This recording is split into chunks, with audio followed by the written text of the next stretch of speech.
एक पल में शानदार शादी संगीत की धुन से गूंज रही थी। तभी पूरा हॉल तब सन्न रह गया जब एक लेफ्टिनेंट कर्नल अपनी फौजी वर्दी में शान से अंदर दाखिल हुई। उसके हाथ में दो जुड़वां लड़के थे जो हूबहू दूल्हे जैसे दिखते थे। दूल्हे के हाथ से शराब का गिलास गिरकर टूट गया और दुल्हन हैरान होकर पत्थर की मूर्ति बन गई। वह महिला आरती थी, उसकी पूर्व पत्नी जिसे 1 साल पहले उसके परिवार ने तलाक देने के लिए मजबूर किया था। आज जीवन दर्शन आपको एक ऐसी कहानी सुनाएगा जहां आंसू, प्यार और एक महिला के गर्व ने एक ऐसा अंत लिखा जो हर किसी को सोचने पर मजबूर कर देता है। आप क्या सोचते हैं, अगर आप इस स्थिति में होते तो क्या आप आरती जितने मजबूत होते? और अब मैं आपको यह कहानी सुनाता हूं। आरती सेना की एक युवा टुकड़ी की कप्तान अपनी वर्दी में जितनी रौबदार थी, उतनी ही उत्तर प्रदेश के एक गांव की बेटी के रूप में सीधी सादी थी।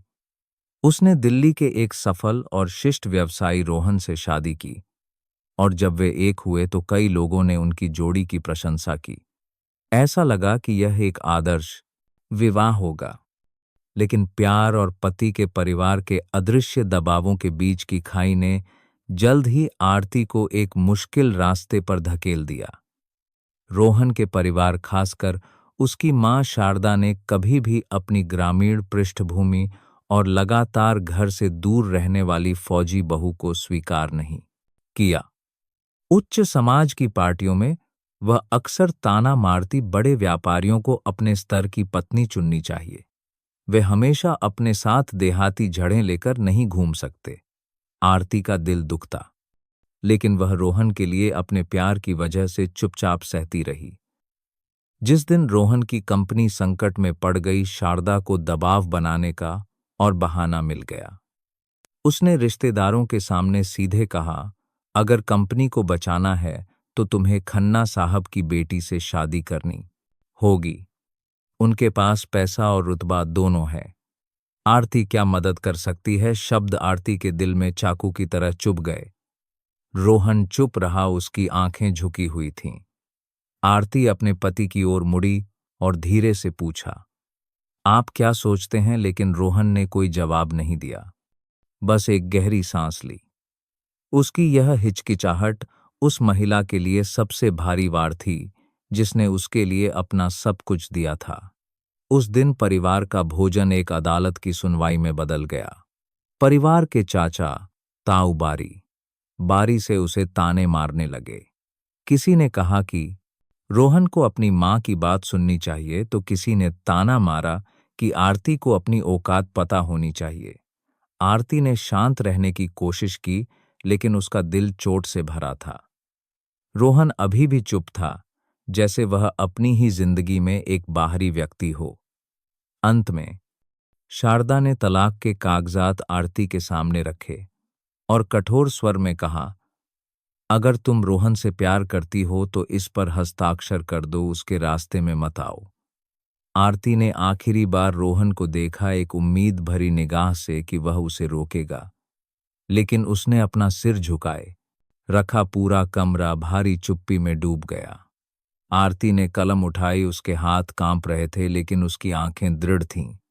उसने हस्ताक्षर किए और कलम नीचे रख दी।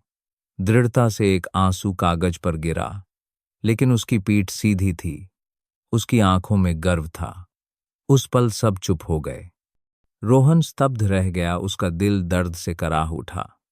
वह समझ गया कि प्यार खत्म नहीं हुआ था, बल्कि पैसे, प्रतिष्ठा और तानाशाही ने उनकी जिंदगी को कुचल दिया था। आरती उठी, उसकी आवाज गहर गई, लेकिन स्पष्ट थी, मैं किसी पर बोझ नहीं बनना चाहती, आज से हमारे रास्ते अलग हैं। फिर वह उस ठंडे कमरे से बाहर निकल गई, अपने पीछे एक दिल दहला देने वाली खामोशी छोड़ गई।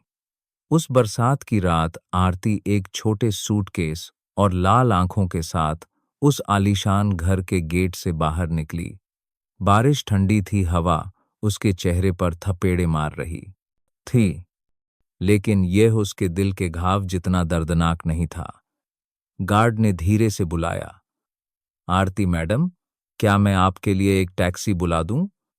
आरती ने सिर हिलाया, उसके होंठ कांप रहे थे, लेकिन उसने शांत स्वर बनाए रखा। नहीं चाचा, मैं थोड़ी देर पैदल चलूंगी ताकि मेरा मन हल्का हो जाए। गहरे रंग की फौजी वर्दी में उस महिला की छाया बारिश में धीरे धीरे ओझल हो गई, जिसे देखकर किसी का भी दिल पसीज जाए। बैरक में लौटकर आरती एक परछाई की तरह जीने लगी। दिन में वह प्रशिक्षण पर ध्यान केंद्रित करती, उसकी बुलंद आवाज उसके दिल के दर्द को दबा देती। रात में जब उसके साथी सो जाते, वह चुपचाप अपनी बंदूक साफ करती, कागजात व्यवस्थित करती और खुद को इतना थका देती कि उसे अपनी टूटी हुई शादी के बारे में सोचने का समय ही न मिले। उसकी करीबी दोस्त सीमा, जो एक सैन्य नर्स थी, ने उसे कई बार सलाह दी, तुम्हें अपनी सेहत का ध्यान रखना चाहिए, खुद पर इतना दबाव मत डालो, जिंदगी बहुत लंबी है आरती। आरती बस एक संक्षिप्त मुस्कान के साथ जवाब देती, मैं ठीक हूं दीदी, आप चिंता न करें। लेकिन जब वह मुड़ती तो उसकी आंखें फिर से भर आतीं। इस बीच रोहन की हालत भी बेहतर नहीं थी। वह काम में डूब गया, हर रात शराब पीता। जब करीबी दोस्त मिलने आते तो वे उसे काम की मेज पर गिरा हुआ पाते और बस सिर हिला देते। किसी ने उसे डांटा, तुमने आरती जैसी औरत को खो दिया है, तुम कब होश में आओगे? रोहन चुप रहा। उसने शराब का गिलास कसकर पकड़ लिया और कुछ नहीं कह सका। एक दिन सीमा दीदी की सलाह पर आरती एक नियमित स्वास्थ्य जांच के लिए गई। डॉक्टर ने अल्ट्रासाउंड के नतीजों को देखकर मुस्कुराया, बधाई हो, आप मां बनने वाली। हाय! और एक नहीं बल्कि 2 बच्चों की। आरती स्तब्ध रह गई, उसके कान सुन्न हो गए, उसका दिल बेतहाशा धड़कने लगा। उसके आसपास की दुनिया जैसे रुक गई, उसके उदास चेहरे पर आंसू बह निकले, लेकिन उसके होंठ धीरे धीरे मुस्कुरा उठे। इतने दिनों के बाद यह पहली बार था जब उसे आगे बढ़ने का कोई कारण मिला था। उस रात बैरक के छोटे से कमरे में आरती खिड़की के पास चुपचाप बैठी थी। बारिश अभी भी लगातार हो रही थी, पीली मंद रोशनी उसके थके हुए लेकिन दृढ़ चेहरे को रोशन कर रही थी। उसने अपना हाथ अपने पेट पर रखा और धीरे से फुसफुसाई, मेरे बच्चों, मां तुम्हारी रक्षा करेगी, चाहे मुझे सब कुछ कुर्बान क्यों न करना पड़े, मैं किसी को तुम्हारा अपमान नहीं करने दूंगी।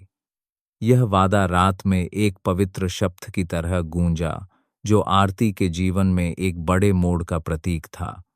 एक त्यागी हुई पत्नी से वह एक मजबूत मां में बदल गई, जो अपने 2 छोटे बच्चों के लिए पूरी दुनिया का बोझ उठाने को तैयार थी। समय बीतता गया, उसका गर्भ बढ़ता गया, उसे लॉजिस्टिक्स विभाग में स्थानांतरित कर दिया गया। आरती अभी भी दृढ़ता से प्रशिक्षण में भाग लेती, केवल तभी भारी अभ्यासों से हटती जब उसके साथी उसे आराम करने के लिए मजबूर करते। बैरक में हर कोई इस महिला सैनिक की हिम्मत की प्रशंसा करता था, जो अपना पद भी संभाल रही थी और अकेले ही अपना निजी दर्द भी सह रही थी। उसकी करीबी सहयोगी सीमा दीदी अक्सर आरती के लिए एक गिलास गर्म दूध बनाती और हौंसते हुए छेड़ती, तुम इतनी साहसी हो, तुम्हारे दोनों बच्चे निश्चित रूप से तुम्हारी तरह ही मजबूत होंगे। आरती मुस्कुराई, उसकी आंखों में विश्वास की चमक थी। उसका हाथ अनजाने में उसके पेट पर चला गया। फिर एक देर दोपहर, जब उसकी डिलीवरी का समय करीब था, तेज हवा चलने लगी। उत्तर भारत में एक बड़े तूफान की खबर थी। आसमान धूसर हो गया, बारिश मूसलाधार होने लगी।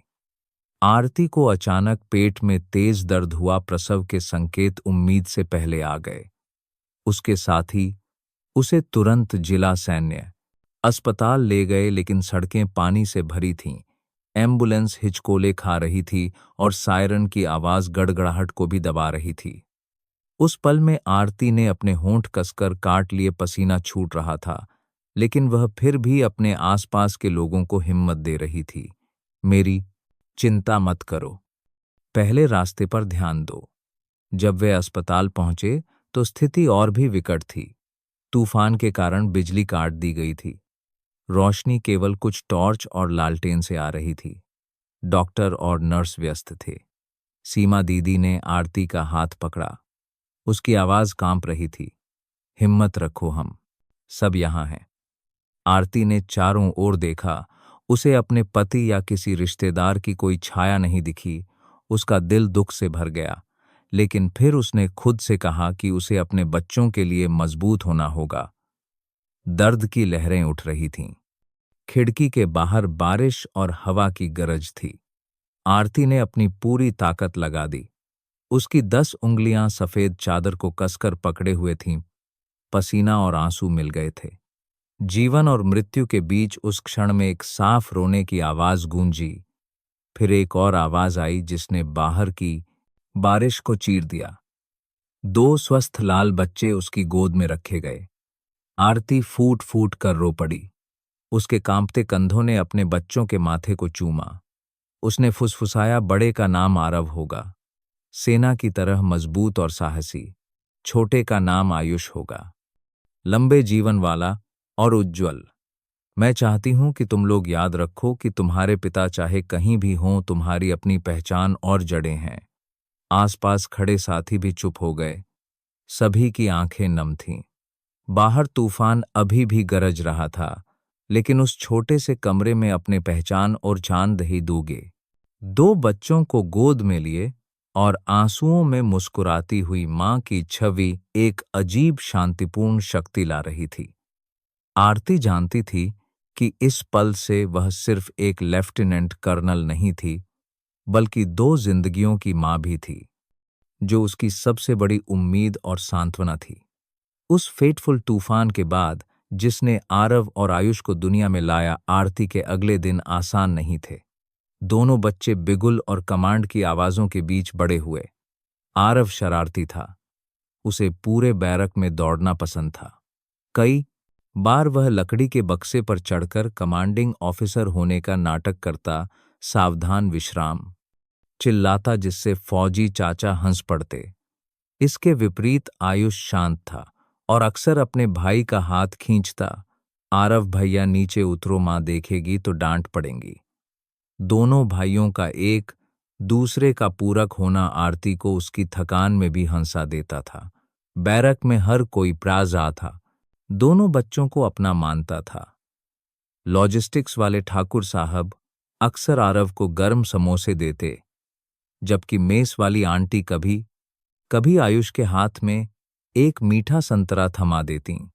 हर कोई तीनों मां बेटों से प्यार करता था, खासकर जब वे आरती को कई दिनों तक धूप में ट्रेनिंग करते हुए देखते, पसीने से लथपथ, लेकिन उसकी आंखों में हमेशा एक चमक होती। सीमा दीदी ने कई बार आह भरी, आरती तुम मां और बाप दोनों हो और फिर भी इतनी हिम्मत रखती हो, यह सच में एक चमत्कार है। आरती बस मुस्कुराती, दीदी मेरे पास कोई और चारा नहीं है, मेरे बच्चों को मेरी मजबूती की जरूरत है। आरती अपने बच्चों के साथ सख्त थी, लेकिन प्यार में कभी कमी नहीं करती थी। हर रात वह दोनों बच्चों के बीच बैठती, उन्हें वफादारी और बलिदान की कहानियां सुनाती और उन्हें यूनिट में सभी अंकल और आंटियों को नमस्ते करना सिखाती। दोनों विनम्र और आज्ञाकारी बच्चे न केवल आरती के लिए बल्कि पूरे बैरक के लिए गर्व का स्रोत बन गए। एक दिन एक भव्य परेड समारोह में सैनिक सीधी कतारों में खड़े थे, लाल झंडे फहरा रहे थे। आरती अपनी वर्दी में तेज आंखों और सीधी मुद्रा के साथ खड़ी थी। अचानक आरव और आयुष दर्शक दीर्घा से दौड़कर नीचे आए और अपनी मां के पैरों से लिपट गए। पूरा दर्शक दीर्घा हैरान रह गया, जो क्षण अनुशासन को तोड़ने वाला लग रहा था। उसने कई लोगों को भावुक कर दिया। एक वरिष्ठ कमांडर ने धीमी आवाज में कहा, वह सिर्फ लेफ्टिनेंट कर्नल आरती नहीं है, वह एक मां भी है। आरती चुपचाप खड़ी रही। उसका दिल भावनाओं से भर गया। वह शर्मिंदा भी थी और खुश भी। उन कठिन वर्षों में आरती ने न केवल खुद को और अधिक मजबूत बनाया, बल्कि अपने 2 बच्चों को दिन ब दिन बड़ा होते हुए भी पाला। वह अपने साथियों की नज़र में एक आदर्श बन गई, एक महिला अधिकारी जो सख्त और राजसी होने के साथ साथ मातृत्व से भी भरपूर थी। आरती के जाने के बाद 5 साल बीत गए। शारदा ने भी रोहन को कई बार अपने सहयोगियों की बेटियों से मिलने और शादी करने के लिए उकसाया, लेकिन उसने मना कर दिया। वह खुद ही सब कुछ संभालना चाहता था। वह काम में डूब गया, दिवालियापन के कगार पर खड़ी कंपनी को बचाने के लिए हर संभव प्रयास कर रहा था। लेकिन सभी बड़े और छोटे अनुबंध एक एक करके टूट गए और साझेदार धीरे धीरे पीछे हट गए। उस बीच रोहन की मां शारदा ने उसे एक कोने में धकेल दिया। सिर्फ खन्ना साहब की बेटी तान्या से शादी करने पर ही कंपनी को फंड मिलेगा। अगर तुम मना करते हो तो समझो कि तुम अपना करियर खुद ही खत्म कर रहे हो। रोहन चुप रहा। उसके हाथ अनजाने में इतने कस गए कि खून निकलने लगा। वह जानता था कि उसके पास कोई विकल्प नहीं बचा है। खन्ना साहब की बेटी तान्या उच्च समाज की एक राजकुमारी थी जो रेशम और विलासिता में जीने की आदी थी। वह सुंदर और फैशनेबल थी, लेकिन उसकी आंखों में हमेशा एक अहंकार की झलक होती थी, जो उन चीजों को तुच्छ समझती थी जो उसके स्तर की नहीं थीं। परिवार से मिलने के दिन तान्या ने हाथ मिलाया, लेकिन उसकी मुस्कान में एक हिसाब किताब था। खन्ना साहब जोर से हंसे, रोहन के कंधे पर थपथपाते हुए कहा, आज से हम दोनों परिवार समधि हैं। अब कंपनी को चिंता करने की कोई जरूरत नहीं होगी। रोहन ने एक झूठी मुस्कान दी, लेकिन उसका फ्राइंड एम्स की नहीं होगी, दिल खाली था। शादी दिल्ली के सबसे बड़े होटल में भव्य रूप से आयोजित की जाएगी। मीडिया ने बड़े पैमाने पर रिपोर्टिंग की। इसे व्यापार जगत में एक आदर्श जोड़ी और एक महत्वपूर्ण सौदा बताया। 5 साल बीत चुके थे जब आरती ने उस घर को छोड़ा था जिसे वह कभी अपना घर कहती थी। उसकी जिंदगी पूरी तरह से बदल गई थी। एक त्यागी हुई महिला से आरती अपनी प्रतिभा और फौलादी अनुशासन के लिए सेना में एक प्रसिद्ध लेफ्टिनेंट कर्नल बन गई थी। उसका नाम अक्सर पेशेवर सम्मेलनों में और उत्कृष्ट महिला अधिकारियों का सम्मान करने वाले समारोहों में उल्लेख किया जाता था। आरती का व्यक्तित्व हर दिन और मजबूत होता गया। उसकी आंखें अब पहले की तरह नम नहीं थीं, बल्कि उनमें एक मजबूत चमक थी। फिर भी उसके दिल की गहराई में पुराने घाव अभी भी ठीक नहीं हुए थे। एक पतझड़ की शाम, जब आरती ने अपना प्रशिक्षण सत्र समाप्त किया और अपने कार्यालय में प्रवेश किया, तो उसने अपनी मेज पर एक शुद्ध सफेद लिफाफा देखा। लिफाफे के कोने पर एक शानदार होटल का लोगो छपा था। आरती का हाथ रुक गया। एक बुरी भावना उसके सीने में फैल गई। उसने उसे खोला। मुद्रित शब्द उसकी आंखों में चुभ गए, शादी का निमंत्रण, रोहन और तान्या। उस पल आरती का दिल जैसे रुक गया। बाहर की सभी आवाजें फीकी पड़ गईं। बस एक तेज ठंडा चाकू उसके दिल में चुभ रहा था। आरती ने निमंत्रण को कुचलकर कूड़ेदान में फेंकने का इरादा किया, लेकिन तभी आरव और आयुष दौड़ते हुए अंदर आए। उनकी आंखें चमक रही थीं। आरव ने जल्दी से उसे छीन लिया। मां, यह शादी का कार्ड है। आयुष ने अपना सिर उठाया और अधिक गंभीरता से, मां, यह किसकी शादी का कार्ड है? आरती स्तब्ध रह गई। अपने बच्चों की मासूम आंखों में उसे कोई जवाब नहीं मिला। एक मां का दिल पुराने दर्द और अपने बच्चों को सच बताने की जिम्मेदारी के बीच 2 टुकड़ों में बंट गया। उस रात आरती बिस्तर पर करवटें बदलती रही। आरव की हल्की खर्राटें और आयुष की नियमित सांसें उसके दिल को और भी सिकोड़ रही थीं। बच्चों को अपने असली पिता के बारे में जानने का अधिकार था, लेकिन अगर वह उन्हें वहां ले गई तो क्या वह खुद को अतीत के कीचड़ में धकेल रही होगी? उसे तलाक के कागजात पर हस्ताक्षर करने का दिन याद आया। रोहन का झुका हुआ चेहरा याद आया। रिश्तेदारों द्वारा अपमानित होने का अपमान याद आया। दर्द ऐसा था जैसे कल ही की बात हो। अगले दिन यूनिट के मेस में सीमा दीदी ने देखा कि आरती खोई हुई है और पूछा, क्या बात है? आरती हिचकिचाई और फिर अपनी जेब से कार्ड निकाला। सीमा दीदी ने आह भरी, देखो, तुम नहीं जा सकती, लेकिन अगर दोनों बच्चे जानना चाहते हैं तो तुम्हें उन्हें एक बार अपने पिता का चेहरा देखने का मौका देना चाहिए, ताकि बाद में वे तुम्हें दोष ना है दें। ये शब्द आरती के विचारों में एक सुई की तरह चुभ गए। फैसला लेने से पहले आखिरी रात आरती आईने के सामने बैठी। आईने में दिख रही महिला अब पहले की तरह कमजोर नहीं थी। उसके कंधे मजबूत हो गए थे। उसकी आंखों में आत्मविश्वास की चमक थी। उसने खुद से फुसफुसाया, मैं वापस पाने के लिए नहीं जा रही हूं, बल्कि इसलिए जा रही हूं ताकि मेरे बच्चे सच जान सकें और ताकि हर कोई देख सके कि एक महिला बिना किसी सहारे के खड़ी हो सकती है। अंत में आरती ने कार्ड को अपनी फौजी वर्दी की जेब में रख लिया। फैसला हो चुका था। तीनों माँ बेटे शादी में जाएंगे। आरती जानती थी कि यह यात्रा न केवल अतीत का सामना करने की एक यात्रा थी, बल्कि उनके जीवन के लिए एक महत्वपूर्ण मोड़ भी थी। दिल्ली के दिल में स्थित 5 सितारा होटल आज रात क्रिस्टल झूमरों की रोशनी से जगमगा रहा था। पार्टी हॉल को भव्य रूप से सजाया गया था। सफेद ऑर्किड के गुच्छे नीचे लटक रहे थे। मेजों पर साटन के साफ कार्डरी मेजपोश बिछे थे और क्रिस्टल के गिलास झिलमिलाती रोशनी में चमक रहे थे। रोहन और खन्ना साहब की बेटी तान्या की शादी को एक बड़ा आयोजन माना जा रहा था, जिसमें लगभग सभी उच्च समाज, व्यवसायी और राजनेता शामिल थे। मीडिया के रिपोर्टर तस्वीरें लेने के लिए एक दूसरे को धक्का दे रहे थे। इसे व्यापार जगत की सुनहरी शादी बता रहे थे।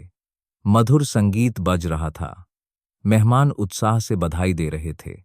रोहन एक शानदार सूट में अपने चेहरे पर एक झूठी मुस्कान लाने की कोशिश कर रहा था। तान्या एक शानदार शादी के गाउन में एक राजकुमारी की तरह चमक रही थी। उसकी आंखों में गर्व था। रोहन की मां सम्माननीय मेहमानों की पंक्ति में बैठी थी। उसकी आंखों में एक विजयी भाव था, जैसे कि उसने पुष्टि कर दी हो कि उसका चुनाव सही था। दोनों तरफ के रिश्तेदार और मेहमान हॉल में भरे हुए थे। इलेक्ट्रॉनिक पटाखों की रोशनी चमक रही थी, लोग बधाई दे रहे थे। तान्या एक शानदार शादी के गाउन में एक राजकुमारी की तरह चल रही थी। बाहर सब कुछ उत्तम लग रहा था, लेकिन रोहन के दिल में केवल एक उदास खामोश अंधेरा था। उसका चेहरा भावहीन था। बगल की मेज पर बैठे उसके सबसे अच्छे दोस्त विक्रम ने धीरे से सिर झुकाकर फुसफुसाया, तुम ठीक हो? रोहन ने अपने होंठ भींच लिए, शराब का गिलास उठाकर एक ही घूंट में पी गया, लेकिन उसकी आंखें निर्जीव थीं। शराब की लहरों में आरती की छाया फिर से प्रकट हुई।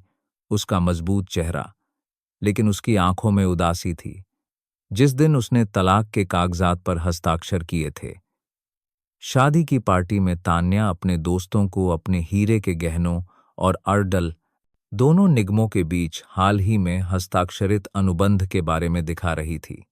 तान्या की मां ने गर्व से भरी आवाज में जाम उठाया। सब कुछ उत्तम लग रहा था, जब तक कि हॉल का बड़ा दरवाजा नहीं खुला और आरती प्रकट हुई।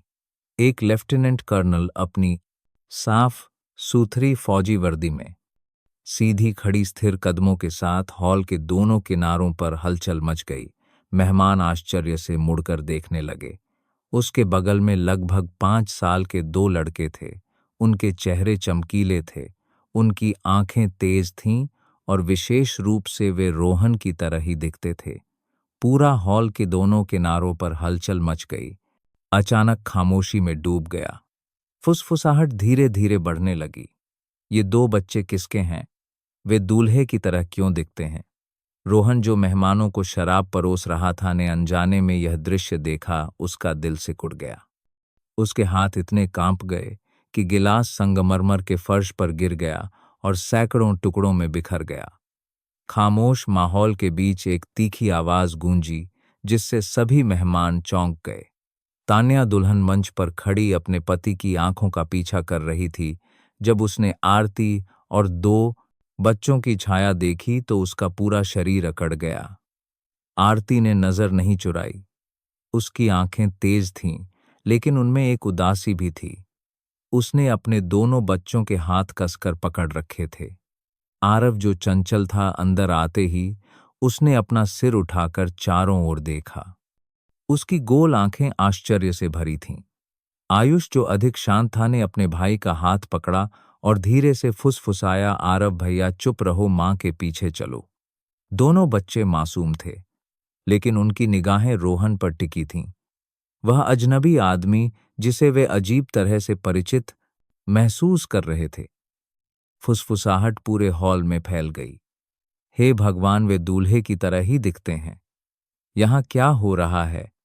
उन्हें यहाँ कौन लाया? किसी को कुछ कहने की जरूरत नहीं थी, लेकिन हर कोई समझ गया था कि सच धीरे धीरे सामने आ रहा है।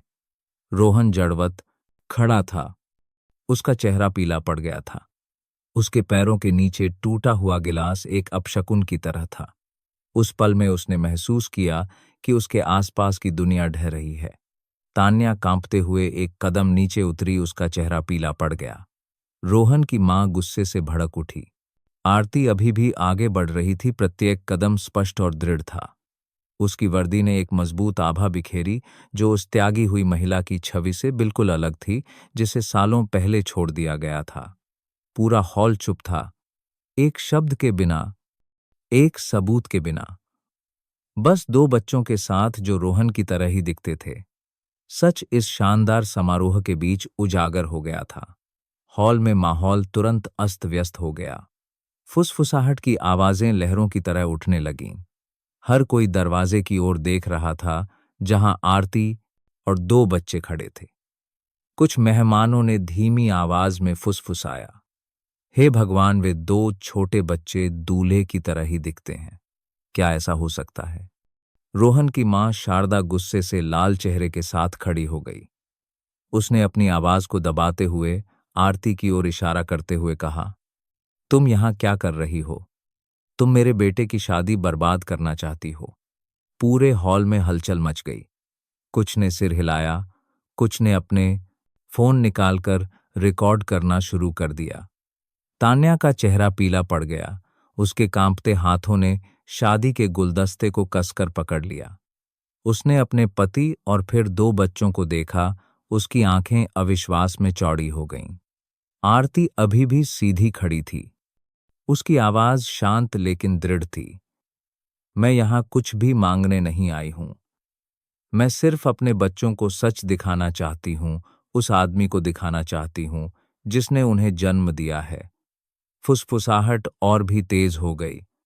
कुछ मेहमानों ने सहानुभूति में आह भरी, जबकि अन्य ये कहा उत्सुक थे, अगर यह सच है तो यह एक बड़ा कांड बन जाएगा। रोहन जड़वत खड़ा था। उसका दिल बेतहाशा धड़क रहा था।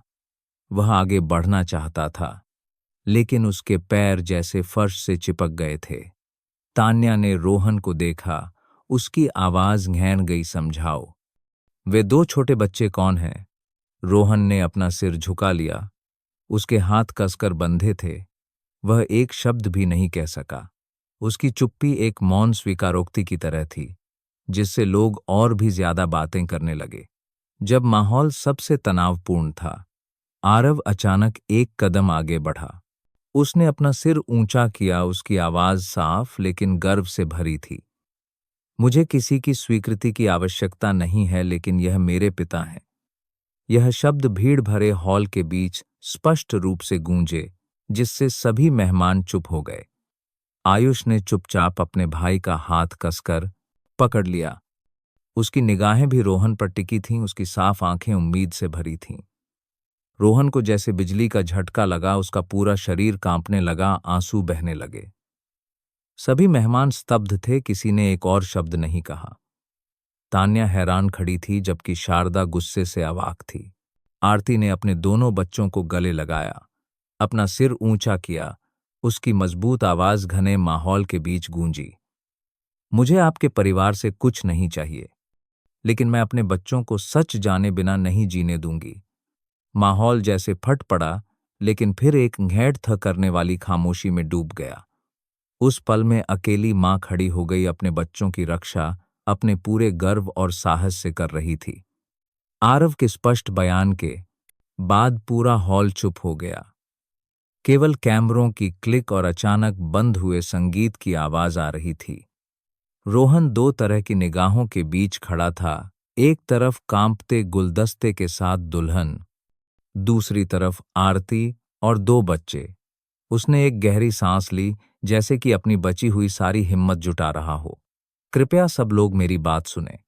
मेरी पिछली शादी आरती के धोखा देने या अक्षम होने के कारण नहीं टूटी, यह मेरी वजह से टूटी, क्योंकि मैंने अपने परिवार का विरोध करने की हिम्मत नहीं की, अपनी पत्नी की रक्षा करने की हिम्मत नहीं की। मैंने उसके अलावा कभी किसी से प्यार नहीं किया। फुसफुसाहट फिर से उठी और फिर शांत हो गई। रोहन ने सीधे अपनी माँ की ओर देखा। माँ, आपने मुझे कंपनी बचाने के लिए शादी करने के लिए मजबूर किया। मैंने आपकी बात मानी और आज आपके पास एक उत्तम शादी है, लेकिन मेरा दिल खाली है। मैंने आरती को चोट पहुंचाई और अपने दोनों बच्चों, मेरे अपने खून को भी चोट पहुंचाई। शारदा का चेहरा पीला पड़ गया। उसने गुस्से से आर्मरेस्ट पर हाथ मारा। तुम क्या बकवास कर रहे हो? वह अपने बच्चों को यहां हंगामा करने के लिए लाई है। सब कुछ ठीक चल रहा था। आरती ने शांत स्वर में बात काटी। मैं यहां हंगामा करने नहीं आई हूं, मैं अपने बच्चों के लिए आई हूं। अगर मुझे जाना है तो मैं अभी चली जाऊंगी। रोहन आरती की ओर मुड़ा, उसकी आंखों में आंसू थे। आरती, मुझे अपनी बात पूरी करने दो। मैं पिछले 5 साल से कायर रहा हूं। हर रात मैं उस दिन के बारे में सोचता हूं जब तुमने कागजात पर हस्ताक्षर किए थे। मैं वहां एक मूर्ख की तरह खड़ा था। मैं गलत था। तान्या एक कदम डगमगाई। उसकी आवाज टूट गई। तो इस शादी में मैं क्या हूं? बस एक हस्ताक्षर करने की जगह। रोहन ने अपना सिर झुका लिया। मुझे माफ कर दो, मैंने तुम्हारे साथ गलत किया, लेकिन सबसे बुरा मैंने आरती और बच्चों के साथ किया। तान्या धीरे से हंसी, एक टूटी हुई मुस्कान। उसने सीधे रिपोर्टरों के कैमरों में देखा। मैं यह शादी रद्द करती हूं। एक शादी झूठ से शुरू नहीं हो सकती। पापा, मुझे माफ कर दीजिए। खन्ना साहब चौंक गए, रोकने के लिए आगे बढ़ने वाले थे, लेकिन फिर रुक गए। तान्या ने गुलदस्ता मेज पर रखा, अपना घूंघट उतारा और अपने बहते मस्कारा को पोंछा। उसने आरती को देखते हुए थकी हुई आवाज में कहा, आपको मुझसे माफी मांगने की जरूरत नहीं है। माफी के हकदार आप और दोनों बच्चे हैं। मुझे भी इस व्यवस्था में धकेल दिया गया था। पूरा हॉल जैसे सांस रोककर देख रहा था। शारदा उठापलोगी है, खड़ी हुई। संत बनने का नाटक मत करो, तुम्हारे बिना यह सब नहीं होता। रिपोर्टरों ने अपने कैमरे और ऊंचे कर लिए। रोहन अचानक आरती और दोनों बच्चों के सामने घुटनों के बल बैठ गया। फर्श पर उसकी पैंट की सरसराहट ने एक सूखी आवाज पैदा की। उसने ऊपर देखा। उसकी आंखें लाल थीं। आरती, मैं 5 साल से गलत था। मैंने अपने बच्चों को स्वीकार करने की हिम्मत नहीं की, अपनी गलती स्वीकार करने की हिम्मत नहीं की, अपनी माँ या दुनिया का सामना करने की हिम्मत नहीं की। मुझे माफ कर दो और मेरे दोनों बच्चों पापा को माफ कर दो। आयुष ने अपने होंठ कसकर भींच लिए। उसकी काली आंखें उलझन में थीं। आरव जड़वत खड़ा था। उसका जिद्दी स्वभाव भी नरम पड़ गया था। उसने अपनी मां को देखा। आरती ने अपने दोनों बच्चों के हाथ कसकर पकड़ लिए। उसके कंधे हल्के से कांप रहे थे। उठो, पुराने कर्ज घुटने टेकने से खत्म नहीं होते। तुमने सच कहा, मैं इसकी सराहना करती हूं, लेकिन मेरे बच्चों के जीवन को एक कबूलनामे से ज्यादा की जरूरत है। शारदा ने हाथ हिलाया। उसकी आवाज चाकू की तरह तेज थी। उसने जो कहा वह काफी है। तुम्हें और क्या चाहिए? पैसा, हैसियत, या इन दोनों बच्चों का डीएनए टेस्ट यहीं पर करवाऊं? आरती शांत थी। चाची, निश्चिंत रहें। मुझे कभी एक पैसा नहीं चाहिए था, और न ही मैं अपने बच्चों को हैसियत मांगने के लिए लाई हूं। मैं अपने बच्चों को सम्मान से पालती हूं, कागज के टुकड़े से नहीं। हॉल के अंत से तालियों की छिटपुट आवाजें उठीं। एक बुजुर्ग सज्जन, रोहन के पिता के एक पुराने व्यापारिक भागीदार, उठे और धीरे से कहा, हम बूढ़े हो गए हैं और फिर भी पैसे को अपने सिर पर चढ़ने देते हैं। बच्चे ही वह चीज हैं जिन्हें हमें कभी नहीं खोना चाहिए। ये शब्द जैसे कमरे में गर्मी कम करने वाली सुई थे। रोहन नैंगहैन गया। उसने फिर से अपना सिर झुकाया। मैं तुमसे तुरंत माफी नहीं मांग रहा हूं, मैं बस एक सच्चे पिता होने का मौका मांग रहा हूं, मैं तुम्हारी हर शर्त मानूंगा। आरती ने सीधे उसकी ओर देखा, उसकी आंखें अब ठंडी नहीं थीं, बल्कि एक गहरी उदासी में बदल गई थीं। मैं तुम्हें बच्चों से मिलने से नहीं रोकूंगी, लेकिन याद रखना, एक अच्छा परिवार सहना नहीं है, यह स्वतंत्रता है, यह जिम्मेदारी है। क्या तुम यह कर सकते हो? रोहन ने सिर हिलाया, जैसे किसी ने अभी अभी एक जीवन रेखा पकड़ ली हो। तान्या एक तरफ खड़ी थी। उसने अपने सहायक को जल्दी से एक संदेश भेजा, फिर दोनों बच्चों को देखा। बच्चों, मैं तुम्हें हमेशा स्वस्थ रहने की शुभकामना देती हूं। अगर तुम्हें कभी किसी बड़े से बात करने की जरूरत हो तो मैं हमेशा तैयार हूं।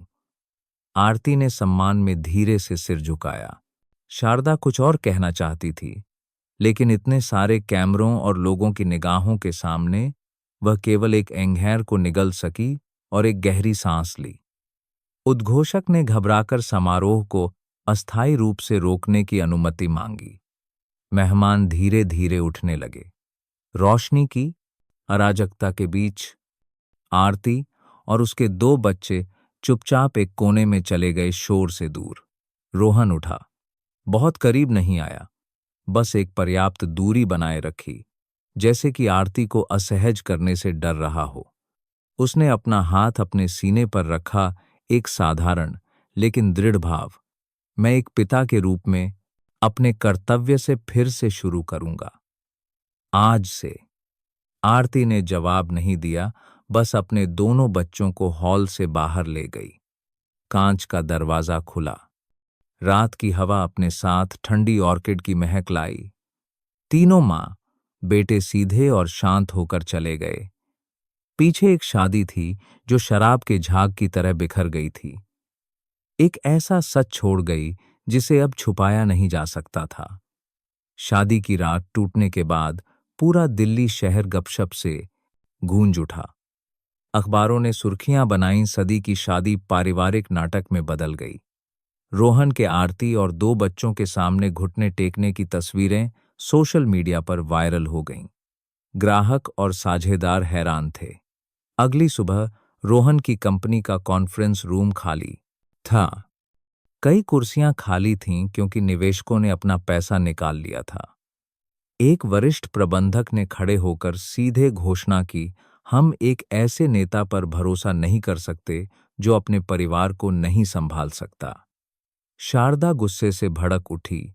उसने मेज पर जोर से हाथ मारा, अपना सारा गुस्सा अपने बेटे पर निकाल दिया।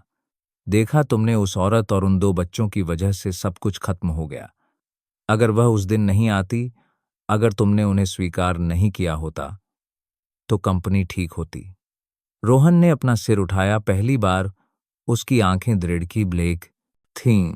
नहीं, गलती मेरी थी, मैं कायर था, मैंने चीजों को इस हद तक जाने दिया। आरती और बच्चों को दोष मत दो। कमरा एक अभूतपूर्व विद्रोह से हिल गया। शारदा का चेहरा पीला पड़ गया। उसने फुसफुसाया, तुम मुझसे बहस करने की हिम्मत करते हो। आज तुम्हारे पास जो कुछ भी है वह मेरी वजह से है। रोहन फीकी हंसी हंसा, उसकी आवाज खुरदरी थी। मैं आपके योगदान से इनकार नहीं करता, लेकिन आपने मुझे कभी प्यार करने और एक इंसान की तरह जीने का अधिकार नहीं दिया। अगर मुझे चुनना पड़े तो मैं कंपनी खोना पसंद करूंगा, बजाय इसके कि मैं अपने बच्चों को एक बार फिर खो दूं। माहौल इतना भारी था कि जैसे फटने वाला हो। कुछ शेयरधारकों ने चुपचाप अपनी फाइलें इकट्ठी की, सिर हिलाया और चले गए। शारदा कुर्सी पर गिर पड़ी, गुस्से से अवाक। रोहन उठा, अपनी टाई उतारी और मेज पर दस्तावेजों का एक मोटा ढेर छोड़ दिया। उसने दृढ़ता से कहा, मैं खाली हाथ से फिर से शुरू करूंगा। कम से मैं अपने बच्चों के सामने सिर उठाकर चल सकूंगा। जबकि रोहन काम के तूफान का सामना कर रहा था। आरती को भी बैरक में भारी दबाव का सामना करना पड़ रहा था। फुसफुसाहटें पूरे क्वार्टरों में फैल गईं। सुना है लेफ्टिनेंट कर्नल। आरती एक अमीर परिवार की शादी में गई, दो बच्चों के साथ। क्या वे सच में दूल्हे के बच्चे हैं? कुछ साथी सहानुभूति रखते थे, कुछ इतने उत्सुक थे कि यह परेशान करने वाला था। एक सुबह जब वह अभ्यास के मैदान में निकली, आरती ने कुछ युवा सैनिकों को फुसफुसाते हुए सुना। उसका चेहरा एक पल के लिए बदल गया, लेकिन फिर उसने तुरंत अपनी गंभीरता वापस पा ली। वह आगे बढ़ी, उसकी आवाज स्पष्ट थी। मुझे किसी की सहानुभूति या गपशप की जरूरत नहीं है। मैं सीधे चलती हूँ और अपने बच्चों को अपनी मेहनत से पालती हूँ। जो कोई भी जानना चाहता है वह मेरे हर दिन के काम को देख सकता है। पूरा मैदान चुप हो गया। सीमा दीदी बाद में धीरे से आरती के पास आई और उसका हाथ पकड़ा। तुम गलत नहीं हो, लेकिन जीवन कठोर है, तुम्हें दोगुना मजबूत होना पड़ेगा। आरती ने सिर हिलाया, उसकी आंखों में दृढ़ता की चमक थी। उस रात जब उसने आरव और आयुष को सुलाया तो उसने फुसफुसाया, मुझे कोई पछतावा नहीं है। मैं दुनिया की बातों के बावजूद तुम्हारी रक्षा करूंगी। बाहर तूफान अभी शुरू ही हुआ था, लेकिन आरती के दिल में एक सुलगती हुई आग भड़क रही थी, जो आगे की कठिन यात्रा के लिए तैयार थी। शादी की घटना के बाद रोहन ने दोनों बच्चों से संपर्क करने का अवसर खोजने की कोशिश की, लेकिन आरती ने दूरी बनाए रखी। केवल कुछ मौकों पर उसे दूर से देखने की अनुमति दी। फिर भी पिता पुत्र के स्नेह का बीज चुपचाप आरव और आयुष के दिलों में अंकुरित हो गया। जैसे जैसे वे बड़े होते गए, वे उस आदमी के बारे में और अधिक उत्सुक होते गए जिसका जिक्र करने से मां हमेशा बचती थी। एक सप्ताहांत की दोपहर, जब आरती बैरक में एक तत्काल बैठक में व्यस्त थी, आरव ने अपने भाई से फुसफुसाया, मैंने कल पापा को गेट के बाहर इंतजार करते देखा था। चलो देखते हैं। आयुष हिचकिचाया। अगर मां को पता चल गया तो आरव ने आंख मारी, हम सिर्फ देखना चाहते हैं। दोनों बच्चे चुपके से एक छोटे से रास्ते से बैरक के गेट की ओर चले गए। वहां रोहन इंतजार कर रहा था। उसके हाथ में गर्म समोसों का एक थैला था। उसका रूप शांत था। जब उसने अचानक दो छोटी आकृतियों को अपनी ओर दौड़ते देखा तो उसका दिल सिकुड़ गया। उसकी आंखें नम हो गईं। आरव रुक गया। रोहन को घूरता रहा। आयुष अपने भाई के पीछे छिप गया, लेकिन फिर भी ऊपर देखा। माहौल इतना शांत था कि पेड़ों से गुजरती हवा की आवाज भी सुनी जा सकती थी। रोहन घुटनों के बल बैठ गया। उसकी आवाज कांप रही थी, बच्चों, पापा को माफ कर दो, पापा बहुत देर से आए। आरव ने अपने होंठ भींच लिए और फिर अचानक बोल पड़ा, पापा। यह मासूम पुकार रोहन के कानों में बिजली की तरह गूंजी। वह फूट फूट कर रो पड़ा। उसके कांपते हाथों ने आरव को कसकर गले लगा लिया। आयुष ने यह दृश्य देखा। उसकी आंखें नम हो गईं और फिर उसने भी धीरे से कहा, पापा। उस पल रोहन जैसे टूट गया। आंसू बहा निकले, उसके दोनों बच्चों के बालों को भिगो दिया। वह हकलाया, धन्यवाद बच्चों, मुझे यह सुनने का, पापा कहलाने का मौका देने के लिए। ठीक उसी समय आरती दूर से आई। वह जड़वत खड़ी हो गई। तीन पिता और पुत्रों को गले लगते हुए देखकर उसका दिल नरम हो गया। इतने सालों की यादें एक साथ उमड़ पड़ीं। आरती ने अपना हाथ अपने सीने पर रखा, अपनी सांस को नियंत्रित करने की कोशिश की। वह माफ नहीं करना चाहती थी, लेकिन वह अपने बच्चों के अधिकार को भी नहीं छीन सकती थी। सीमा दीदी उसके बगल में चली, धीरे से आरती का हाथ छुआ। आरती, कुछ चीजें हैं जिन्हें हम बदल नहीं सकते। पिता का प्यार एक दैवीय बंधन है। आरती चुप रही, उसकी आंखें लाल थीं। उसने अपना मुंह फेर लिया और तीनों पिता पुत्रों को उस पवित्र क्षण के लिए अकेला छोड़ दिया। पीछे से हंसी और सिसकियों की आवाजें गूंज उठीं, इतनी वास्तविक और मार्मिक कि दिल दुखने लगा। उस रात आरव ने बिस्तर पर लेटे हुए अपनी मां से फुसफुसाया, मां, आज मैंने पापा को बुलाया, मुझे बहुत खुशी हुई। आरती ने अपने बेटे को गले लगाया और धीरे से फुसफुसाया, हाँ मेरे बच्चे, जब तक तुम खुश हो। पीली रोशनी नीचे चमक रही थी, दोनों बच्चों के शांत चेहरों को रोशन कर रही थी। इस बीच बाहर रोहन बैरक के गेट के पास अकेला खड़ा था, तारों से भरे आकाश को देख रहा था। मन ही मन कसम खा रहा था कि आज से चाहे कुछ भी हो, वह एक सच्चा पिता बनेगा। जिस दिन से रोहन वापस आया, आरती और उसके बच्चों का जीवन शांत नहीं रहा। बैरक में जो साथी आरती का सम्मान करते थे, अब फुसफुसाने लगे। कुछ ने उसके साहस की प्रशंसा की, लेकिन कुछ उत्सुक थे। लेफ्टिनेंट कर्नल, आरती वास्तव में महान है। वह अपने बच्चों को पालती है और पूरे समाज में हलचल मचा देती है। आरती सब कुछ सुनती, उसका दिल दुखता, लेकिन हर बार जब वह परेड ग्राउंड पर जाती तो वह सीधी चलती, उसकी कमांड गूंजती। सीमा दीदी ने कई बार उसे प्रोत्साहित किया, तुम्हें परवाह करने की जरूरत नहीं है, सैनिक बस बातें करते हैं। आरती मुस्कुराई, लेकिन उसका दिल अभी भी दुखता था। रोहन एक वास्तविक संकट में पड़ गया। टूटी हुई शादी के बाद उसकी प्रतिष्ठा ढह गई। कई भागीदारों ने अपना पैसा निकाल लिया और व्यापारिक मित्र उससे दूर हो गए।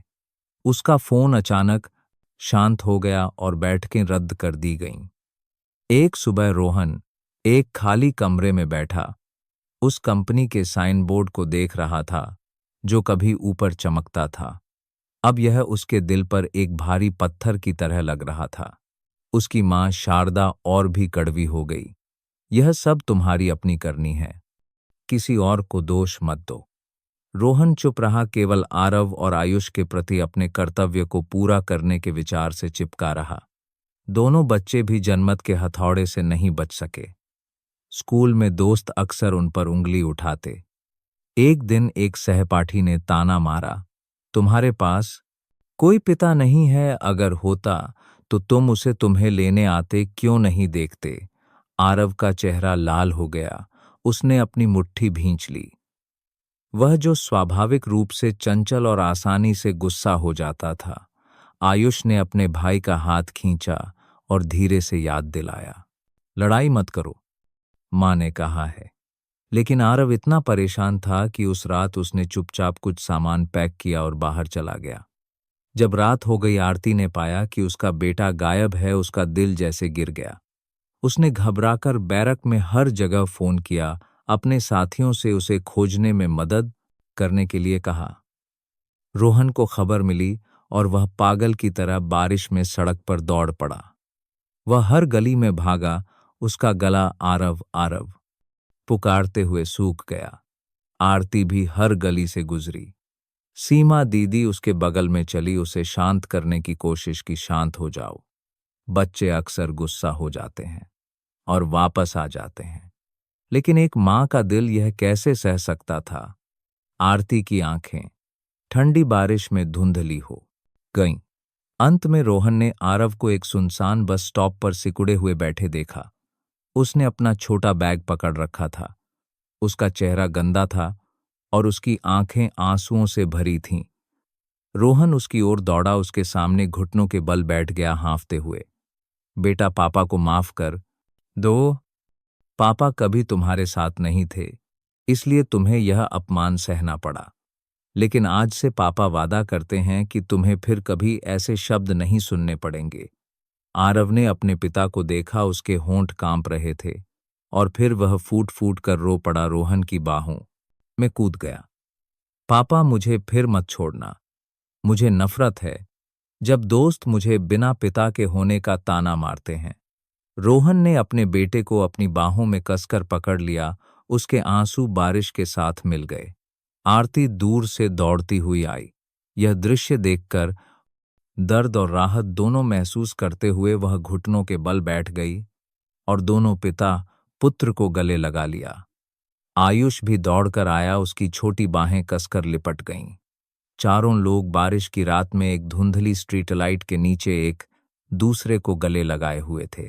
उस पल में हालांकि तूफान उन्हें घेरे हुए था, उन्होंने गर्मी पाई, लेकिन हर कोई जानता था कि यह आगे की चुनौतियों की केवल शुरुआत थी। दिल्ली की रात बादलों से भारी थी। बारिश लगातार हो रही थी, जैसे कि सब कुछ धो देना चाहती हो। आरती बारिश में भागी, उसकी फौजी वर्दी भीग गई थी। उसका चेहरा चिंता से पीला पड़ गया था। उसके बगल में सीमा दीदी और कुछ अन्य साथी खोजने के लिए फैल गए। आरती दौड़ते हुए और गला फाड़कर पुकारते हुए, आरव, आरव तुम कहाँ हो? लंबी अंधेरी सड़कें, पीली रोशनी बारिश में धुंधली धारियों में चमक रही थी। एक माँ का दिल जैसे निचोड़ा जा रहा था। उसे डर था कि उसका छोटा बेटा कहीं सिकुड़ा हुआ, ठंडा और अकेला होगा। दूसरी दिशा में रोहन लगभग पागल हो गया था। उसने अपनी कार छोड़ दी और हर गली से पैदल भागा, कीचड़ से सना हुआ।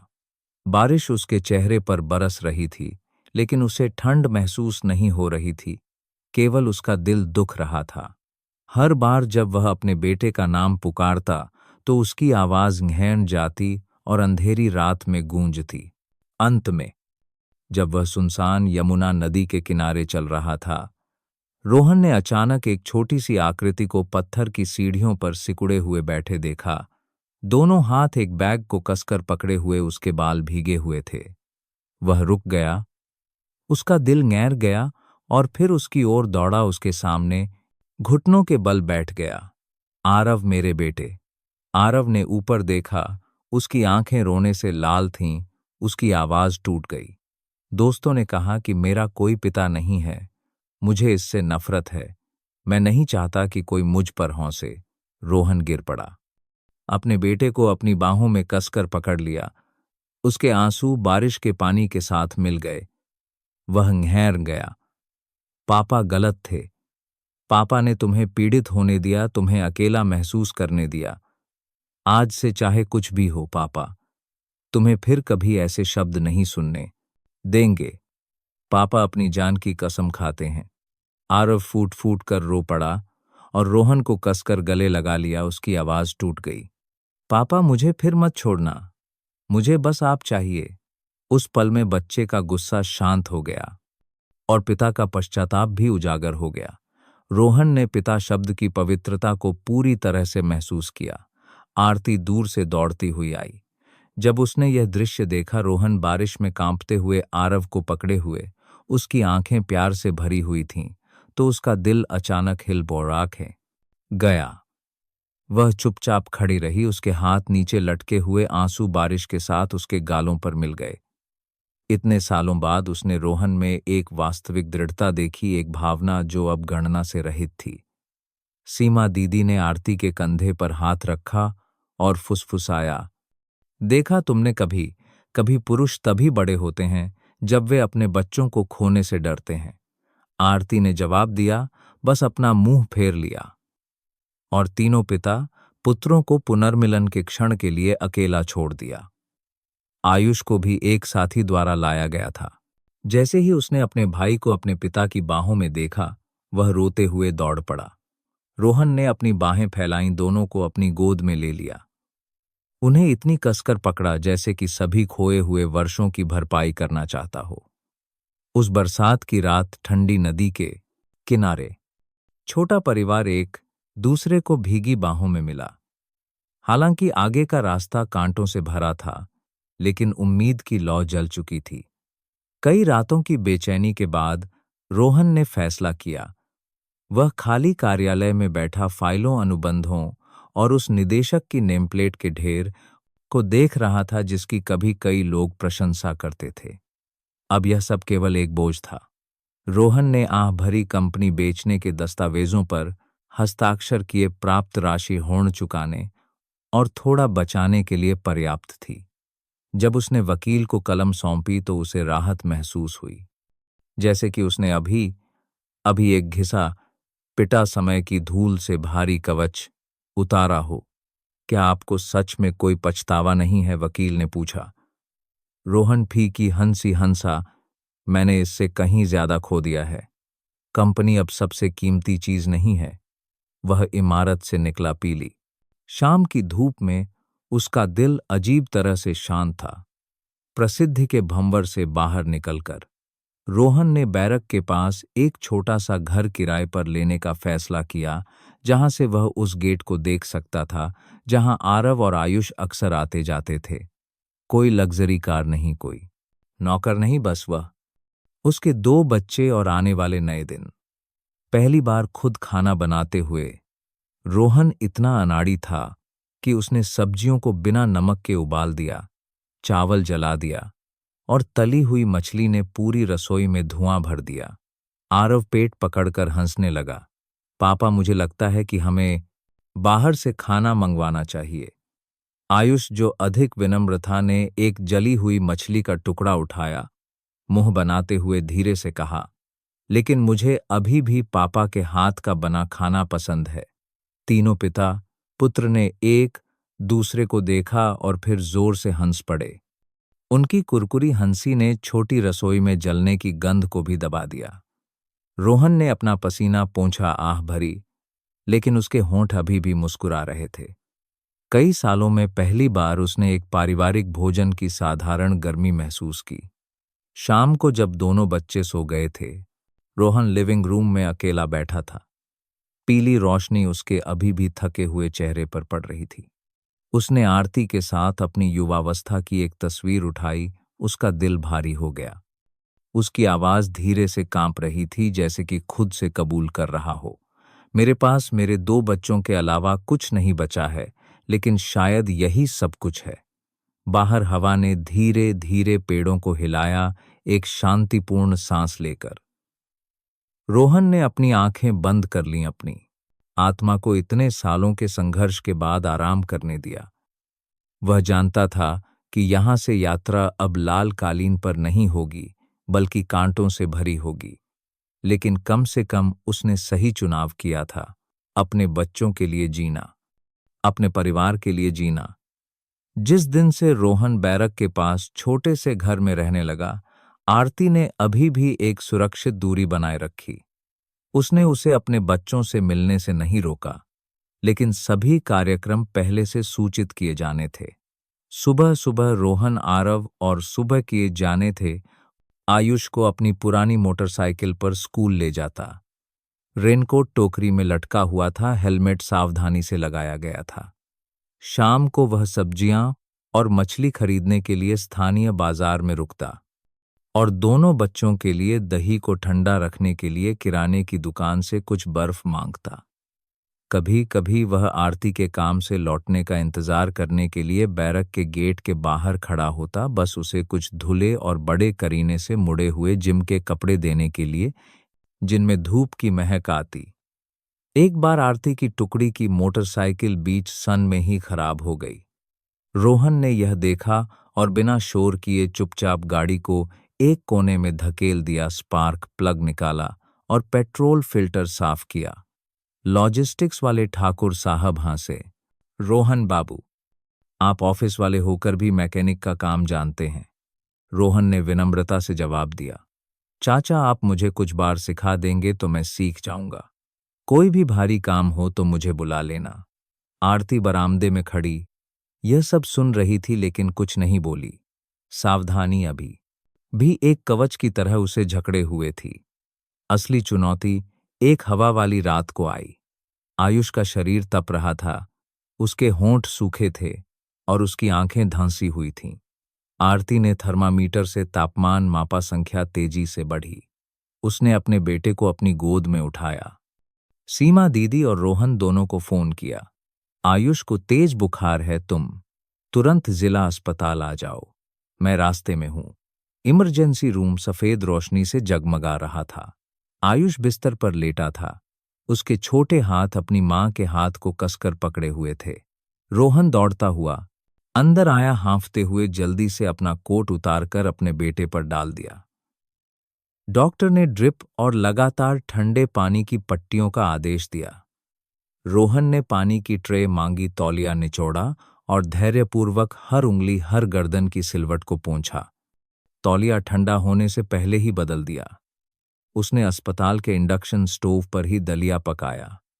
उसे लगातार हिलाया, हर चम्मच को फूंका, गर्म ठंडा चखा और फिर अपने बेटे को खिलाया। आयुष थका हुआ था और मुंह बना रहा था, लेकिन फिर भी फुसफुसाया, पापा कहीं नाप कर बैठ को डोएल चार्ज कर पा रहे है, मत जाना, आज रात यहीं रहना, और अगर मुझे जरूरत हो तो अगली रातों में भी। आरती बिस्तर के पास बैठी रोहन की हर हरकत देख रही थी। कोई शिकायत नहीं, कोई त्योरियां नहीं, उसका पसीना उसकी शर्ट की पीठ को भिगो रहा था। उसकी आंखें काली पड़ गई थीं लेकिन फिर भी चमक रही थीं। सीमा दीदी आरती के कान में फुसफुसाई, एक आदमी जो अपने बच्चे के बिस्तर के पास पूरी रात बैठ सकता है बिना किसी के याद दिलाए, वह एक परिपक्व आदमी है। आरती ने बिस्तर के किनारे पर हाथ रखा, उसका दिल एक गीले धागे की तरह नरम हो गया। वह अभी भी सतर्क थी, लेकिन उसकी ठंडक में हल्की सी दरार आ गई थी। सुबह के करीब आयुष का बुखार उतर गया। आरव घर से दौड़ता हुआ आया। उसके हाथ में एक पुराना टेडी बियर था। भाई, मेरा टेडी बियर ले लो, तुम्हें गर्मी लगेगी। रोहन मुस्कुराया और आरव को अपने भाई के बगल में लेटने के लिए जगह दी। उसने आरती को पानी दिया। तुम भी पी लो, तुम रात भर जागी हो। आरती ने गिलास लिया और धीरे से धन्यवाद कहा। रोहन ने सिर हिलाया। माँ, बाप के काम के लिए कोई धन्यवाद नहीं कहता, बस उम्मीद है कि अगली बार मैं जल्दी पहुंचूं। दोपहर में आयुष ने अपनी आंखें खोलीं और अपने माता पिता को दोनों तरफ बैठे पाया। उसका भाई उसके हाथ पर सिर रखकर सो रहा था। उसने फुसफुसाया, क्या हम यहां रहते हैं? पापा, रोहन ने धीरे से अपने बेटे का हाथ दबाया। जहां तुम हो, तुम्हारा भाई है, तुम्हारी माँ है, वही घर है। शाम को डॉक्टर ने छुट्टी दे दी।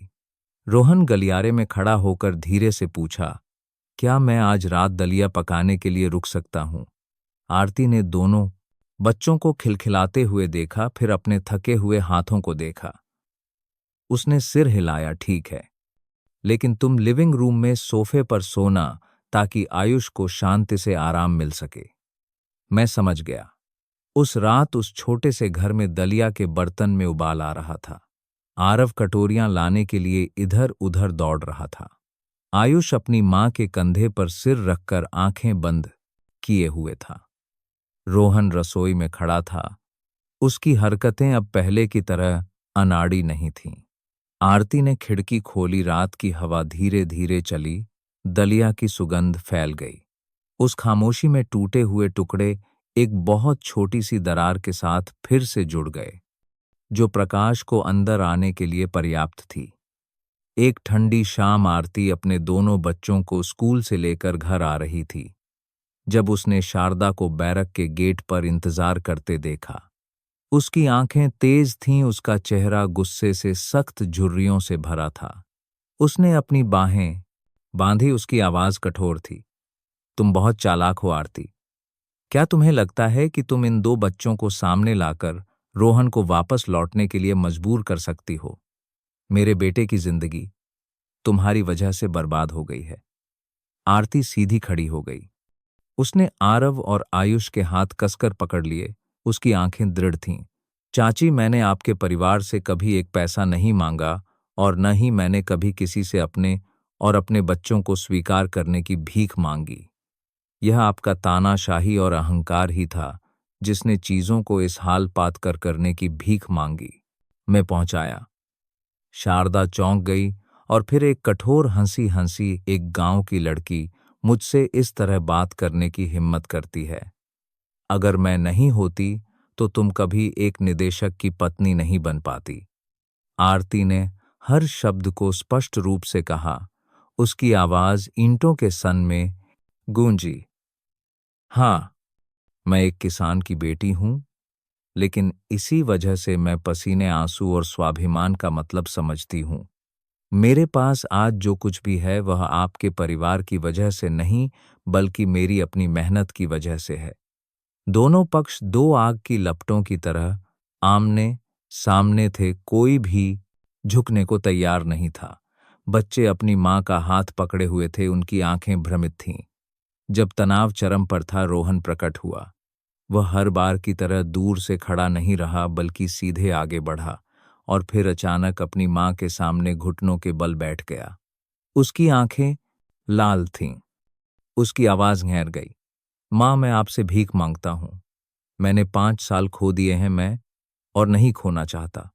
कृपया आरती और दोनों बच्चों को स्वीकार कर लीजिए। वे मेरा खून है, मेरा परिवार है। पूरा सन चुप हो गया। पेड़ों से सरसराती हवा की आवाज एक भटकी हुई। चिड़िया की आवाज ने माहौल को और भी गहर भरा बना दिया। शारदा कांपते हुए अपने घुटनों के बल बैठे बेटे को देख रही थी। उसकी आंखों में यादें कौंध गईं। जिस दिन रोहन पैदा हुआ था, उसने उसे अपनी बाहों में लिया था। खुद से वादा किया था कि वह उसे एक भरपूर जीवन देगी। इतने सालों तक वह प्रसिद्धि के पीछे भागती रही, अहंकार को खुशी से ज्यादा महत्वपूर्ण मानती रही। उसके हाथ में सफेद फूलों का गुलदस्ता गिर गया। पंखुड़ियां रास्ते में बिखर गईं। उसकी बूढ़ी आंखों में आंसू भर आए। वह हकलाने लगी, मैं अपना चेहरा खोने से डरती थी। मैं डरती थी कि लोग हंसेंगे, इसलिए। रोहन ने उसका हाथ पकड़ लिया। उसकी मां के कांपते हाथों ने उसके दिल को दुखा दिया। मां, मैंने आपको कभी दोष नहीं दिया, लेकिन कृपया अहंकार के लिए परिवार का बलिदान न करें। आरती बगल में खड़ी थी। पहली बार उसने रोहन को इतना दृढ़ देखा था। उसका दिल हल्का सा हिल गया।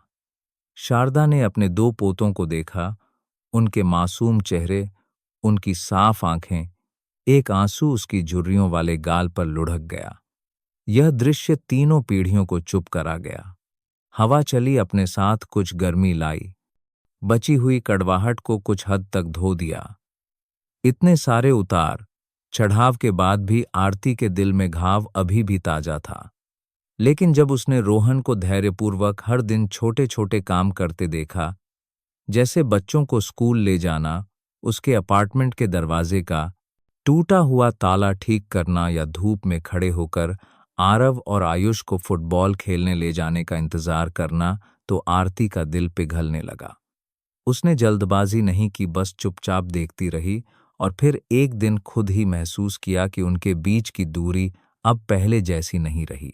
एक सप्ताहांत की दोपहर, रोहन ने धीरे से दरवाजा खटखटाया। सुनो, रविवार को एक पुस्तक मेला है। मैं आरव और आयुष को ले जाना चाहता हूं। क्या तुम साथ चलना चाहोगी? आरती एक पल के लिए हिचकिचाई और फिर सिर हिलाया। ठीक है, चलेंगे, लेकिन दोनों बच्चों का ध्यान रखना। उस दिन चारों लोग रंगीन किताबों की दुकानों में घूमे। आरव ने जल्दी से कॉमिक्स चुनी। आयुष ने धैर्यपूर्वक इतिहास की किताबों के पन्ने पलटे। रोहन आरती के बगल में खड़ा था। ज्यादा कुछ नहीं बोला, बस अपने दोनों बच्चों को चहकते हुए देखकर मुस्कुराया। कभी कभी पैसे देते समय उसका हाथ गलती से उसके हाथ से छू जाता, दोनों चौंक जाते। लेकिन उनकी आंखें अब एक दूसरे से नहीं बचतीं। डिवीजन की स्थापना की सालगिरह पर आरती ने पहली बार रोहन और दोनों बच्चों को शामिल होने दिया। आरव और आयुष छोटी वर्दी पहने अपने पिता के बगल में दौड़ रहे थे। हॉल में जब ढोल बजा, आरती गंभीर रूप से मंच पर चढ़ी। उसकी आंखें दृढ़ थीं। दर्शकों की पंक्ति में रोहन चुपचाप बैठा था। उसके हाथ कसकर बंधे थे। उसकी आंखों में गर्व की चमक थी। झंडा फहराने के समारोह में आरव और आयुष अचानक सावधान की मुद्रा में खड़े हो गए और अपनी मां को सलामी दी। पूरा हॉल हलचल में था। आरती के कई साथी भावुक होकर मुस्कुराए। रोहन चुपचाप दोनों बच्चों के पीछे खड़ा था। उसकी नाक में जलन हो रही थी। उस पल में आरती की आंखों में एक पूर्ण सरल गर्म परिवार की छवि कौंधी, जिसे दिखावे की जरूरत नहीं थी। समारोह के बाद जब चारों लोग घर जा रहे थे, आरव ने अपने माता पिता के हाथ एक साथ खींचे। आज मुझे लगा कि हमारा परिवार दोस्तों की तरह है, जिसमें पापा माँ और भाई बहन हैं। आयुष ने सिर हिलाया। मुझे बस यही चाहिए। आरती ने झुककर अपने बेटे के बालों को सहलाया और फिर अनजाने में रोहन की ओर देखा। उसने कुछ नहीं कहा, बस एक सच्ची निगाह से जवाब दिया। आरती का दिल कई सालों में पहली बार शांत महसूस हुआ। यह एक जल्दबाजी वाली माफी नहीं थी, बल्कि एक धीमी शुरुआत थी, जैसे एक फूल लंबी बारिश के बाद धीरे धीरे खिलता है। जिस दिन से रोहन बैरक की दीवार के पास किराए के घर में रहने लगा, चारों लोगों का जीवन धीरे धीरे बदल गया। सुबह वह जल्दी उठता, आयुष के लिए पतला दलिया पकाता, आरव के लिए अंडे फ्राई करता और रसोई की मेज पर अदरक की चाय का एक फ्लास्क तैयार रखता। आरती गुजरती रसोई का तौलिया बड़े करीने से मुड़ा हुआ कड़ाही, बड़े करीने से लटकी हुई देखकर उसका दिल अचानक हल्का हो जाता। वह अभी भी नियमों का पालन करती आने जाने का समय पहले से सूचित करना होता। दोनों बच्चों की पढ़ाई में कोई ढिलाई नहीं होनी चाहिए, लेकिन उसकी आवाज नरम हो गई थी। सीधे नहीं कहने के बजाय वह कहती, माँ को अपना शेड्यूल देखने दो। दूर खड़े होने के बजाय वह एक साथ भोजन करने के लिए तैयार हो गई। शाम को घर के सामने की छोटी गली हंसी से गूंज उठती। आरव युवा सैनिकों के साथ फुटबॉल खेलता। आयुष बरामदे में एक चटाई बिछाकर एक पहेली सेट करता, धैर्यपूर्वक एक छोटे टैंक को जोड़ता। रोहन एक लकड़ी की कुर्सी पर बैठा अपने बेटे के बैग का पट्टा सिलते हुए बचपन की कहानियां सुनाता कि कैसे उसे अमरूद तोड़ने के लिए पेड़ पर चढ़ने पर दादी ने कोने में खड़ा कर दिया था। आरती रस्सी पर अपनी वर्दी सुखाते हुए रोहन की निगाहों से मिली। दोनों ने एक परिचित अभिवादन के रूप में धीरे से सिर हिलाया। अनावश्यक माफी को हटा दिया गया। इसके बजाय छोटे नियमित कार्य थे जिन्हें दिखावे की जरूरत नहीं थी। एक बरसात की शाम पूरा परिवार छोटी लकड़ी की खाने की मेज के चारों ओर इकट्ठा हुआ। मांस के साथ पालक के सूप का कटोरा भाप छोड़ रहा था। अचार के कटोरे के बगल में सुनहरी तली हुई मछली की एक प्लेट आरव जल्दी जल्दी खा रहा था ताकि वह फुटबॉल खेलने जा सके। लेकिन मां ने प्यार से डांटा, ठीक से खाओ फिर पूछना। रोहन ने आधा मजाक में कहा, पापा ने मां के साथ एक समझौता किया है, खाने के बाद ही मेज से उठ सकते हो। आयुष मुस्कुराया और अपने भाई की कटोरी में एक मछली का टुकड़ा रखा। आरव भैया, और खाओ ताकि तुम मजबूत बनो। भोजन के बीच में रोहन का फोन बजा। यह एक पुराने व्यापारिक भागीदार का फोन था जो उसे व्यापार की दुनिया में वापस आने के लिए आमंत्रित कर रहा था। रोहन ने स्क्रीन को कुछ सेकंड देखा और फिर फोन काट दिया। उसने एक मछली का टुकड़ा उठाया और लापरवाही से कहा, आज बड़ी बातें हो गईं। कल पापा तुम दोनों को संग्रहालय ले जाएंगे। आरती ने जल्दी से एक नजर डाली, कुछ नहीं कहा, लेकिन उसके होंठों के कोने हल्के से मुड़ गए। वह समझ गई कि जब एक आदमी अपनी प्राथमिकताओं को जानता है तो परिवार में कम तूफान आते हैं। खाने के बाद चारों ने पुरानी तस्वीरें देखने के लिए एक चटाई बिछाई। आरती ने एक लकड़ी के बक्से से एक फीकी तस्वीर निकाली, जिस दिन उसने पहली बार अपना रैंक पहना था। रोहन ने उसे धीरे से लिया। मैंने बहुत कुछ खो दिया है, अब मैं तुम्हारे और बच्चों के लिए जो कुछ भी कर सकता हूं मैं करूंगा। आरती ने तस्वीर वापस रखी। उसकी आवाज शांत थी, बस हर दिन अच्छा करो वही काफी है। यह शांत क्षण आयुष के एक मासूम सवाल से बाधित हुआ। उसने अपना चम्मच नीचे रखा, उसकी आंखें गोल थीं। पापा और मां फिर से शादी कब करेंगे? पूरा कमरा रुक गया। आरव ने अपनी आंखें चौड़ी कीं और फिर हंस पड़ा। रोहन शर्म से लाल हो गया, घबराकर अपना सिर खुजलाने लगा। आरती एक पल के लिए चौंक गई, फिर हंस पड़ी। हंसी में आंसू चमक रहे थे।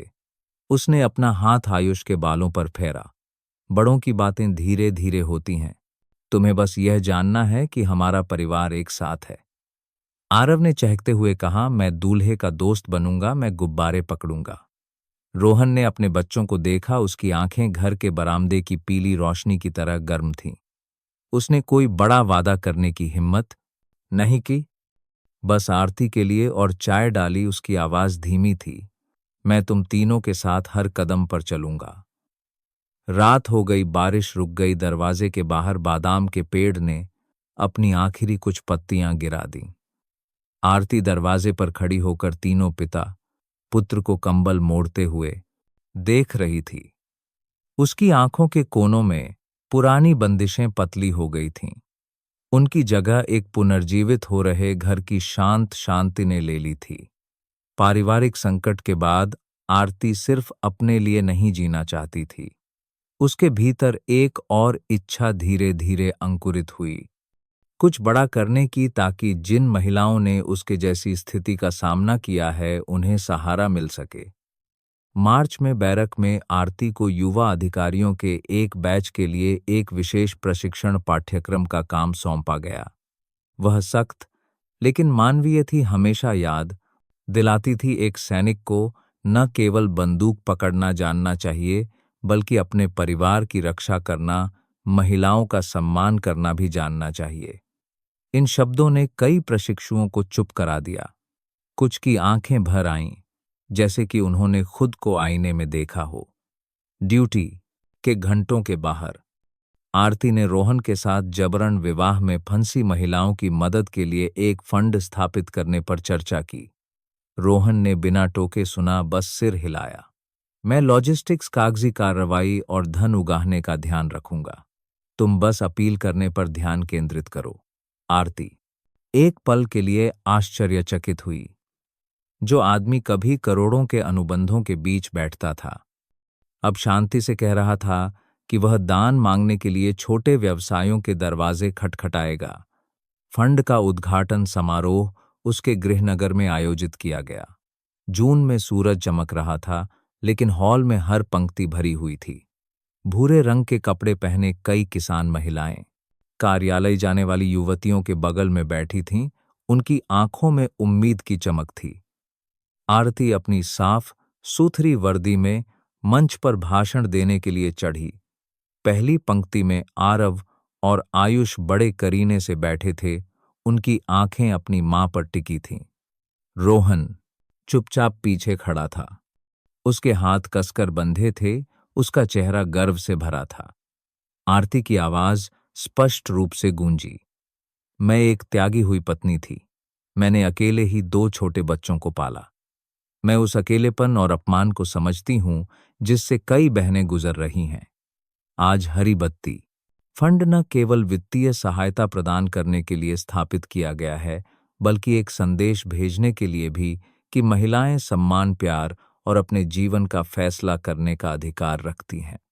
तालियों की गड़गड़ाहट गूंजी। एक बुजुर्ग महिला आंसुओं में खड़ी हो गई। धन्यवाद लेफ्टिनेंट कर्नल आरती, आपकी वजह से हम अकेला महसूस नहीं करते। दोनों बच्चे मंच पर दौड़कर आए। प्रत्येक ने अपनी मां का एक हाथ पकड़ा। आयुष ने मासूमियत से माइक्रोफोन में पूछा, मां, क्या तुम थक गई हो? मैं तुम्हारा पसीना पोंछ दूं। पूरा हॉल आंसुओं में हंस पड़ा।